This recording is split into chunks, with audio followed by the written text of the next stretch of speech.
अस्सलामु अलैकुम वरहमतुल्लाहि वबरकातुह। Hello, my name is Vignesh. I am from Oriental College. I am staying at Chittagam.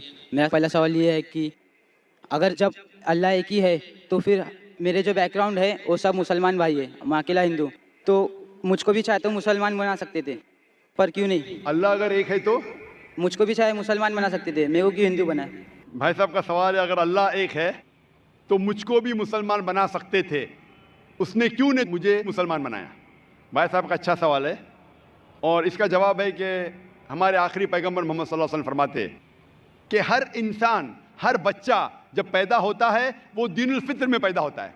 दीनुल Fitr मतलब वो मुसलमान जैसा पैदा होता है। मुस्लिम का मतलब वो इंसान जो अपनी ज़िंदगी अल्लाह, भगवान, ईश्वर, अपने खालिक के मुताबिक बसर करता है।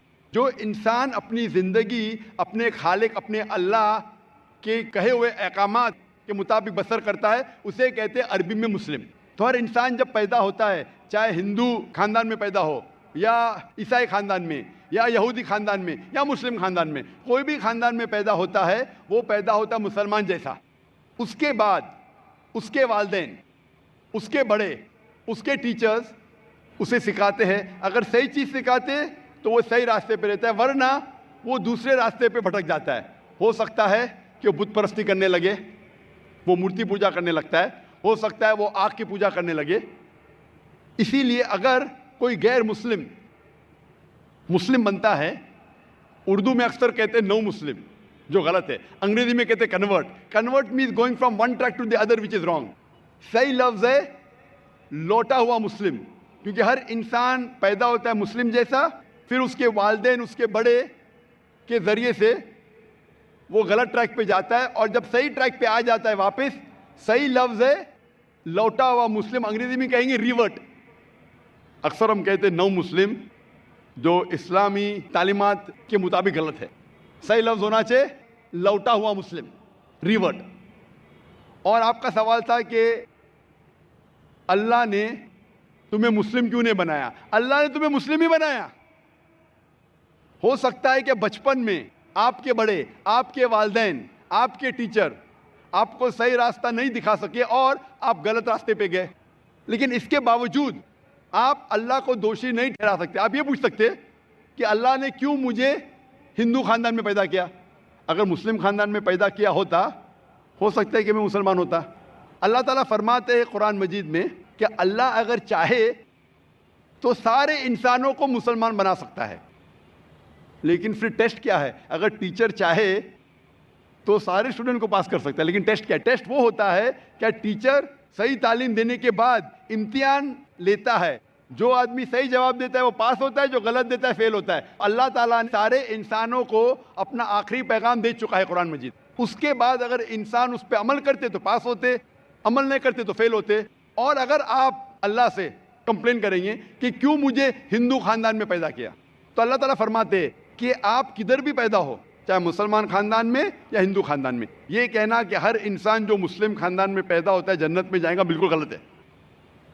सिर्फ मुसलमान ख़ानदान में पैदा होने के बाद और मुस्लिम नाम रखने से इंसान जन्नत में नहीं जाता है। जन्नत में जाने के लिए एक अल्लाह में मानने के अलावा, अल्लाह के रसूल में मानने के अलावा उनके अहकामात पे अमल करना चाहिए। हर मुस्लिम अमल तो नहीं करता है, तो हर इंसान जो मुस्लिम ख़ानदान में पैदा होता है वो जन्नत में नहीं जाएगा। लेकिन अल्लाह ताला ये फरमाते हैं कि हर इंसान को, सूरह फुसिलत में सूरा नंबर 41 आयत नंबर 53 अल्लाह ताला फरमाते सनूरीम आयातिना फिल आफाकी व फी अनफुसिहिम हत्ता यतबय्यना अन्नहुल हक, कि बहुत जल्दी हम आपको अपनी निशानियां दिखाएंगे। अल्लाह ताला फरमा रहे इंसानों से कि जल्द हम आपको हमारी निशानियां दिखाएंगे होराइजन्स में, ताकि आप पे वाज़े हो जाए क्या हक है, क्या अल्लाह एक है, अल्लाह के अलावा कोई माबूद नहीं है। लेकिन हक जाहिर होने के बाद हर इंसान उस पर अमल करना ज़रूरी नहीं। वो इंसान सोच सकता है कि अगर मैं इस्लाम कबूल करूं तो हो सकता है कि मेरे दोस्त मुझे छोड़ देंगे, हो सकता है कि मेरे वालिदैन मुझे जायदाद से बेदखल कर देंगे, हो सकता है कि मुझे मेरे तिजारत में नुकसान हो। तो ये सब चीज़ें इंसान को बहुत बार भटकाती है और हक कबूल करने से रोकती है। लेकिन आखिरत के दिन पर आप ये अल्लाह से कंप्लेन नहीं कर सकेंगे कि मुझे किसी ने भी इस्लाम के बारे में नहीं कहा। इसीलिए कुरान मजीद में लिखा गया है सूरह अनाम में सूरह नंबर 6 आयत नंबर 158 कि उस दिन, आखिरत के दिन, अगर आप कहेंगे कि मेरे वालिदैन बुत परस्त थे, मूर्ति पूजा करते थे, इसीलिए मैं कर रहा हूं, तो अल्लाह ताला फरमाएगा ये बहाना नहीं चलेगा, क्योंकि अल्लाह ताला खुद हर इंसान के दिल में वाज़े कर देता है हक क्या है, और वाज़े करने के बाद आपके पास कोई शिकायत का मौका नहीं रहेगा। और आपको भी, आप आज इस मजलिस में आ चुके हैं और मैंने लाखों लोग के सामने आपको वाज़े किया है कि खुदा एक है, उसके अलावा कोई माबूद नहीं, और मोहम्मद सल्लल्लाहु अलैहि वसल्लम उसके आखिरी पैगंबर है। अगर आज आप इस बात को नहीं मानेंगे तो कल आप ये कंप्लेन नहीं कर सकेंगे, आप शिकायत नहीं कर सकेंगे अल्लाह से कि मुझे पता नहीं था। बाकी लोग कर सकेंगे क्या नहीं, वो बाद में देखा जाएगा। अल्लाह तो वाज़े कर दिया, किसके ज़रिए पता नहीं, लेकिन आज मेरे ज़रिए तो कर रहा है आपको, और इतने लाखों लोग शहादा दे रहे और करोड़ों लोग टेलीविज़न पे देख रहे आपको। तो अभी आपके पास कोई बहाना नहीं, कोई शिकायत नहीं ये कहने के लिए कि मैं मुसलमान ख़ानदान में पैदा नहीं हुआ, इसलिए मैंने इस धर्म को एक्सेप्ट नहीं किया। मैं आपसे पूछना चाहता हूँ भाई साहब, आप मानते हैं कि खुदा एक है? वो तो है। आप मानते हैं खुदा एक है? हाँ। आप मानते हैं कि बुत परस्ती गलत है? पर कौन सा खुदा है वो पता नहीं। नहीं, मूर्ति पूजा सही है क्या गलत है आपके हिसाब से? अब जब मैं हिंदू धर्म में पैदा हुआ तो फिर मेरे हिसाब से सही हो सकता। आप कहते हैं कि हिंदू धर्म के मुताबिक मूर्ति पूजा सही है। मैं आपको आपके हिंदू धर्म की किताबों का हवाला देता हूँ, मजहबी किताबों का। अगर आप पढ़ेंगे छंदोग्य उपनिषद चैप्टर नंबर 6 अध्याय नंबर 2 मंत्र नंबर 1, एकम एविदित्यम, ईश्वर खुदा भगवान एक है, दूसरा नहीं है, लिखा है श्वेताश्वेतर उपनिषद में अध्याय नंबर 6 श्लोक नंबर 9 में, नाचस्य कसिज जनिता नक्षदिपा, उस ईश्वर के कोई वालिदैन नहीं, उस ईश्वर का कोई रब नहीं। मतलब ईश्वर का, भगवान का कोई वालिद नहीं, कोई वालदा नहीं, उसके ऊपर कोई नहीं। और साफ तौर पे लिखा गया है श्वेताश्वेतर उपनिषद में अध्याय नंबर 4 मंत्र नंबर 19 में, न तस्य प्रतिमा अस्ति, उस ईश्वर की, उस भगवान की, उस अल्लाह की कोई प्रतिमा नहीं, कोई अक्स नहीं। प्रतिमा जो संस्कृत लफ्ज़ है उसके मानिए अक्स। खुदा का कोई अक्स नहीं, कोई प्रतिमा नहीं, कोई फोटोग्राफ नहीं, कोई पेंटिंग नहीं, कोई पोर्ट्रेट नहीं, कोई मूर्ति नहीं, कोई बुत नहीं। और ये पैगाम दोहराया गया है यजुर्वेद में अध्याय नंबर 32 मंत्र नंबर 3 में, इसमें लिखा है ना तस्य प्रतिमा अस्ति, उस ईश्वर, उस भगवान, उस अल्लाह की कोई प्रतिमा नहीं, कोई अक्स नहीं, कोई पिक्चर नहीं, कोई पेंटिंग नहीं, कोई पोर्ट्रेट नहीं, कोई बुत नहीं, कोई मूर्ति नहीं। साफ तौर पे आपके मजहबी किताब में लिखा है कि मूर्ति पूजा गलत है। और हिंदुइज्म का ब्रह्मा सूत्र है, एकम ब्रह्म देवत्या नास्ते नैना नास्ते किंचन, भगवान एक ही है, दूसरा नहीं है, नहीं है, नहीं है, जरा भी नहीं है। अभी मैं आपसे पूछता हूं भाई साहब, जब आपके मजहबी किताब में साफ तौर से लिखा हुआ है कि मूर्ति पूजा गलत है, तो फिर भी आप मानते हैं कि मूर्ति पूजा सही है?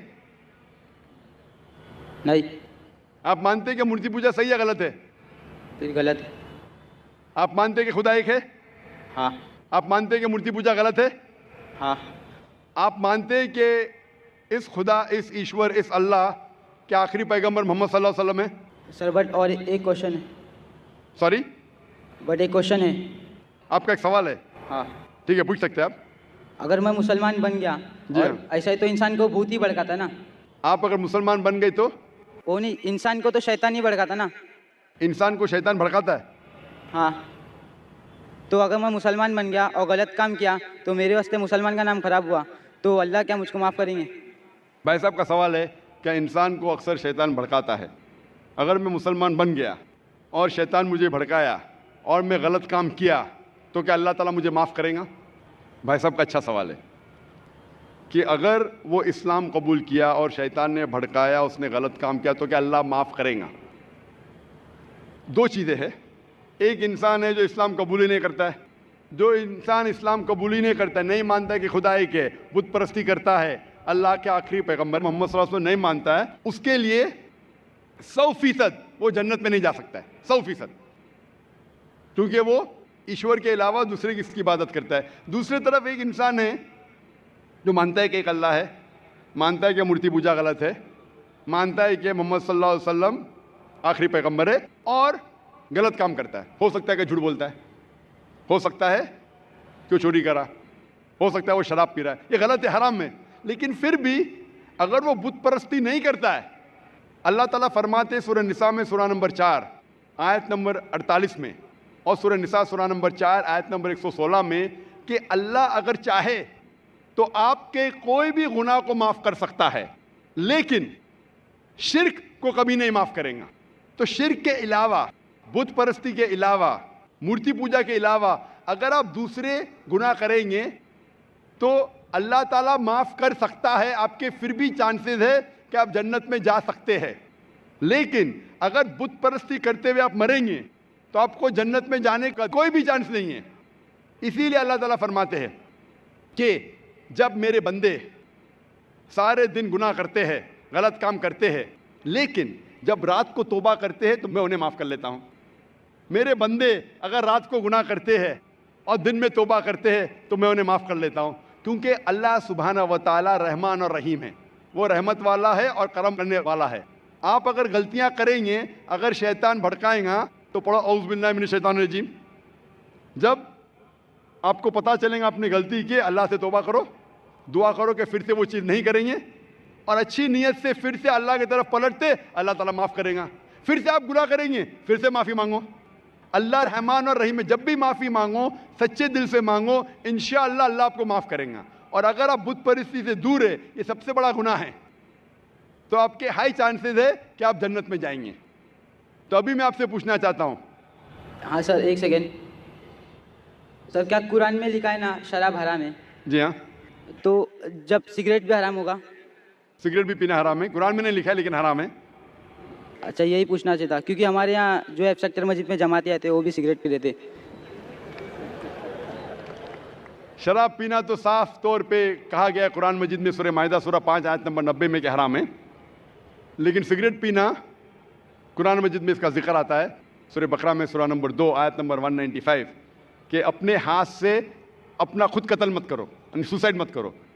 आज की साइंस कहती है कि टबैको के वजह से, सिगरेट पीने के वजह से हर साल वर्ल्ड हेल्थ ऑर्गेनाइजेशन कहती है हर साल 60 लाख लोग मरते हैं सिर्फ सिगरेट पीने की वजह से। दुनिया में दूसरे नंबर पे आता है शराब के बाद, जो सबसे ज़्यादा मौत होती है कोई चीज़ पीने या खाने की वजह से, वो है सिगरेट। तो क्योंकि पहले लोग को पता नहीं था कि सिगरेट इज स्लो पॉइजनिंग, तो कई उलमा कहते थे मकरू है। आज 400 से ज़्यादा फतवे हैं सऊदी में, इजिप्ट में, जो कहा गया है कि सिगरेट पीना हराम है। अभी जो लोग को लत लग गई है, हम अल्लाह से दुआ करते कि अल्लाह उन्हें हिदायत दे। लेकिन अगर कोई मुसलमान गलत कर रहा है उसका मतलब नहीं कि आपको भी करना चाहिए। हम दुआ करेंगे कि इन मुसलमान को अल्लाह ताला ताकत दे कि ये बुरी लत से उन्हें नजात मिले। मैं आपसे पूछना चाहता हूँ, क्या आप मानते हैं कि खुदा एक है? हाँ। आप मानते हैं बुत परस्ती गलत है? हाँ। आप मानते हैं कि मोहम्मद सल्लल्लाहु अलैहि वसल्लम आखिरी पैगंबर है? सर, मैं भी तो थोड़ा इस्लाम रिसर्च कर रहा हूँ, उसके बाद मैं खुद ब खुद कबूल कर लूँगा इंशाअल्लाह। भाई साहब चाहते हैं कि वो इस्लाम के बारे में और रिसर्च करे, और मैं चाहूँगा कि आप मेरे हाथ से एक तर्जुमा ले कुरान का, और मेरी दरख्वास्त है कि आप कुरान मजिद का तर्जुमा पढ़िए और इंशाअल्लाह इससे आप हिदायत पाएंगे। और जब मुतमईन हो जाएंगे कि ये मज़हब सही है, फिर ही कबूल करना, कोई ज़बरदस्ती नहीं। आप जब मुतमईन हो जाएंगे कि ये इस्लाम, ये कुरान में सही बातें लिखी है, ये सबसे बेहतरीन मज़हब है, फिर आप कबूल कीजिए। मैं दरख्वास्त करूँगा कि आप स्टेज पे आके